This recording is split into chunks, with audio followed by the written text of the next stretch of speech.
Yo, what is up everyone? Welcome back to the episode of Inside the Lines. Today is a very special one. We're going to be race recapping the 2019 Pocono 400 that took place on Sunday. Now, I'm going to try to do this as a weekly thing, sort of, at least for this summer. If you guys want me to, I will make this as a weekly thing. But without further ado, let's get right into it. Pocono Raceway in Long Pond, Pennsylvania, the 14th race for the Monster Energy NASCAR Cup Series.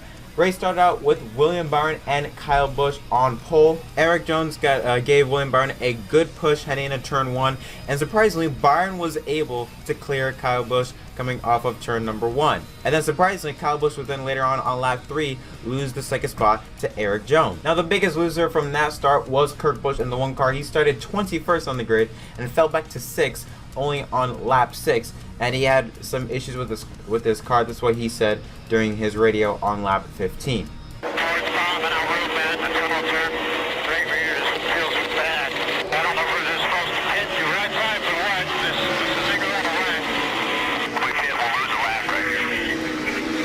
Kevin Harvick, who was in position in the 11th position, decided to come on to pit road one lap before the competition caution in order to play pit strategy so that he can get and gain positions. He came on pit road for 4 tires but could not add fuel to the car, and he would come out 23rd on the grid, and William Byron would then end up winning, or at least leading, at the competition caution ahead of Erik Jones by 1.3 seconds. Then Kyle Larson won the race off of pit road with Brad Keselowski, Jimmy Johnson, Daniel Suarez, and Joey Logano all taking 2 tires.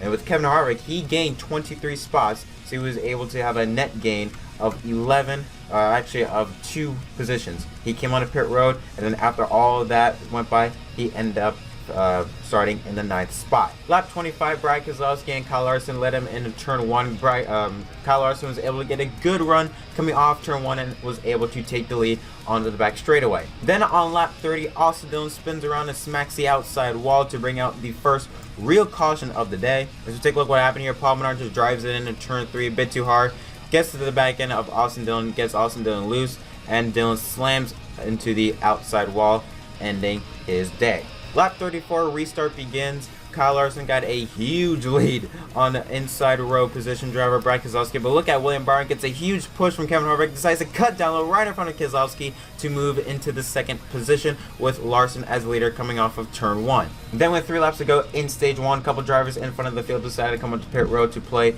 some pit strategy. Kyle Busch, Clint Bowyer, Erik Jones, Denny Hamlin, and Chase Elliott, all of those drivers gave up their spots for pit strategy with 3 laps to go in stage 1, but nothing changed up front, and Kyle Larson would win his first stage since Atlanta in the 2nd race of the season with William Byron in 2nd and Brad Keselowski in the 3rd spot. William Byron would then win the race off of pit road. However, he would come out behind the 18 car of Kyle Busch, Clint Bowyer, Erik Jones, Denny Hamlin, and Chase Elliott, who pitted, as I said before, with 3 laps to go in stage 1. Another surprise, though, a couple of drivers that stayed out was the 19 car Martin Truex Jr. and the 2 car of Brad Keselowski. Those drivers stayed out, unlike the other group of drivers like I just mentioned, like Elliott, Hamlin, and Busch. Those drivers pitted. Truex and Keselowski still have not pitted, I believe, since the competition caution. Restart on lap 56, Brad Keselowski and Martin Truex Jr., the 2 drivers that stayed out on pit road, led them on into turn 1, with Truex getting a bit of an edge on Keselowski. However, they will remain side by side, but 3rd place driver Kyle Busch, who came onto pit road, has fresh tires. He catches the 2 leaders of Truex and Keselowski side by side, and then on the back straightaway, Kyle Busch decides to make it 3 wide and pass them both on the inside lane 3 wide into the tunnel turn, and Busch was able to clear him off of turn 2. 7 laps later, however, Matt DiBenedetto on the 95 car spins off of the tunnel turn in turn 2 to bring out the 3rd caution of the day. Restart would then commence on lap 11 of stage 2. Teammates Denny Hamlin and Kyle Busch led him on to turn 1, but Kyle Busch was just too strong. Got a huge run off of turn 1 and onto the back straightaway, and Busch was able to clear Hamlin for the lead. However, in that same lap in the tunnel turn, Matt Tifft gets loose, hits the apron with 2 tires, gets loose, and spins off of turn 2 to bring out the 4th caution of this race. Restart then get back on the way on lap 15 out of 50 in stage 2. Kyle Busch was leader, got a heck of a push by Clint Bowyer in 3rd place on the outside lane to give him a push to the lead. 4 laps later, however, Corey LaJoie, who had a great run at Charlotte last week, blows a right rear tire, I believe it was, goes up the track and smacks the outside wall in turn 2 to bring out the 5th caution of the day. Stage 2 gets back underway with 29 laps to go. Kyle Busch and Clint Bowyer on the front row. However, Kevin Harvick gives a great push to his teammate Bowyer and pushes him to the lead in turn 1, while Larson tries to make as much positions as possible on these restarts, and Bowyer was able to clear Kyle Busch coming off of turn number 1. However, that lead will be short-lived as Kyle Busch was able to get to the outside of him 2 laps later in turn 3 to pass him for the lead coming off of turn 3. Then during the commercial break, Ricky Stenhouse Jr. cut a right rear tire and had to come onto pit road to obviously make a tire change. Then coincidentally, actually funny enough, 2 laps later, David Reagan cuts a right rear tire 2 laps later, and he hit the outside wall, suffered good damage on the right side of his car, and had to come on pit road for repairs. It's kind of funny how last weekend at Charlotte, all the tire problems we're having with Toyotas, and now this race, all the tire problems are happening with Fords. It's kind of funny how 2 weeks and 2 different tire problems happen to 2 different manufacturers. Gibbs teammates Denny Hamlin and Mark Truex Jr. came on the pit road with 9 laps to go in stage 2. Now, while Hamlin came on for adjustments, Truex came on because he said on the radar that he thought the car was blowing up, and indeed it was. When he came onto pit road, there was smoke coming out of the exhaust pipes on the right side of his car. 1 lap later, we cut to another scene where it shows Mark Truex Jr. getting pushed back into the garage. And a tough day for Truex. Last weekend, winner in the Coke 600, and now he's heading to the garage at Pocono. Then with 7 laps to go in stage 2, Kyle Busch, Clint Bowyer, and teammate Kevin Harvick all decided to come on to pit road, and that gave Hendrick driver Chase Elliott the race lead. However, 3 laps later, with 4 laps to go, Chase Elliott and teammates Jimmy Johnson and Alex Bowman decided to come on to pit road, and that gave Kyle Larson the race lead. Larson then go on to win stage 2 with Joe Logano in 2nd and William Byron in 3rd place.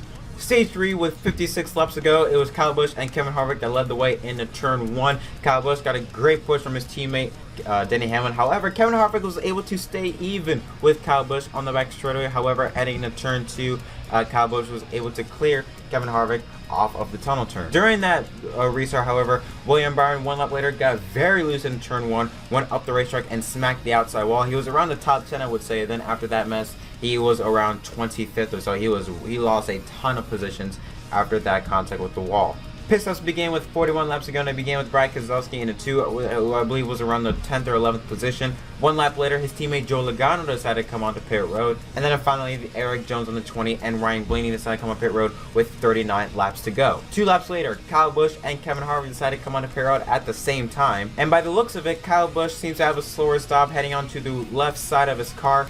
They were having issues with the left front tire. Kevin Harvick then, on the other hand, went with 2 right side tires and was able to get away from Kyle Busch and take the lead. However, disaster was struck because Kevin Harvick was then called for a penalty for an uncontrolled tire. Let's take a look at the replay here.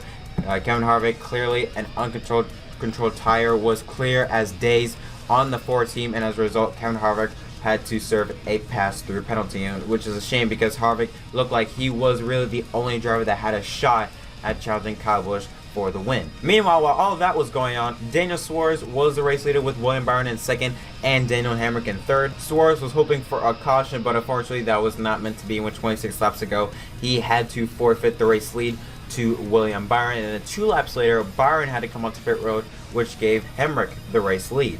And then with 20 laps to go, Hemrick had to come onto pit road, and that gave Kyle Busch the race lead. However, things will not be over. With 14 laps to go, Ricky Stenhouse Jr. brings out another caution after he hit the wall very hard in turn 2 with, I believe it was a right front tire going down, made heavy contact with the outside wall. The top 11 drivers stayed out on pit road after that caution. 12th on back with drivers like William Byron, Joey Logano, Ryan Blaney, Eric Almirola, and Alex Bowman came onto pit road.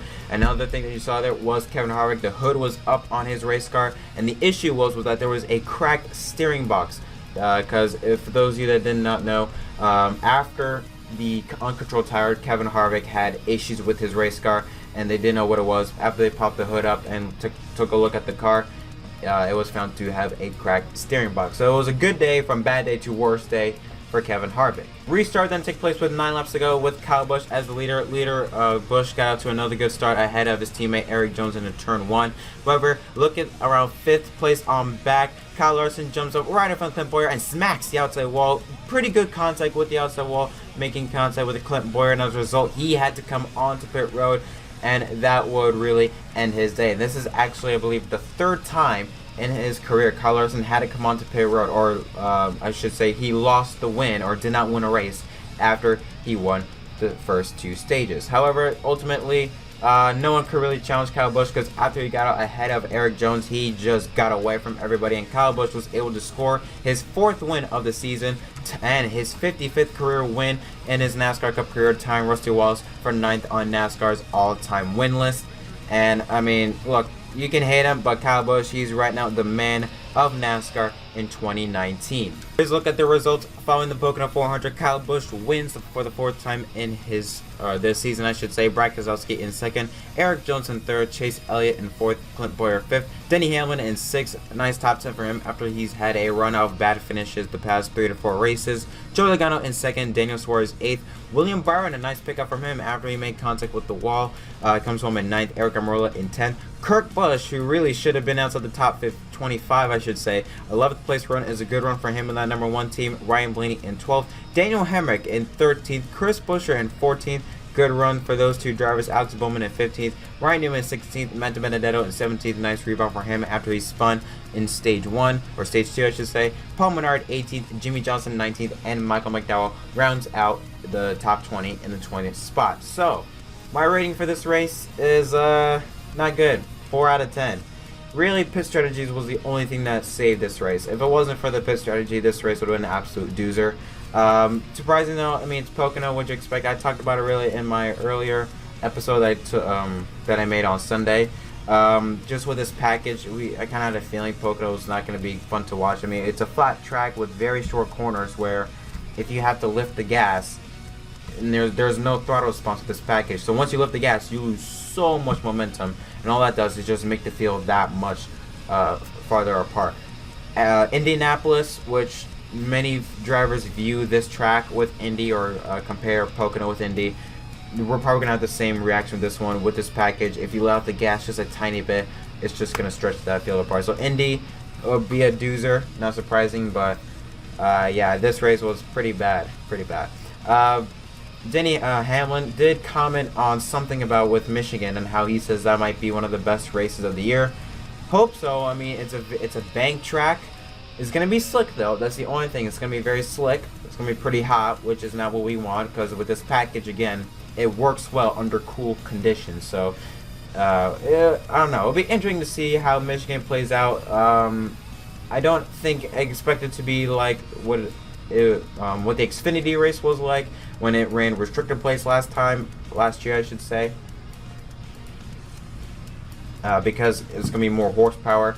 I think the draft is gonna work a lot more because it's a lot more smooth, a lot more wider, a lot more bank track, and I think Michigan might be pretty fun to watch. But again, we'll have to wait and see. That Michigan race, the Pure Michigan 400, that takes place Sunday at 2 p.m. Eastern Time on FS1. And yeah, that's really all I have to say. Thank you so much for watching the Inside the Lines race recap. I'm Chuck Russ from NASCAR on MDK, and I'll see you guys in the next video.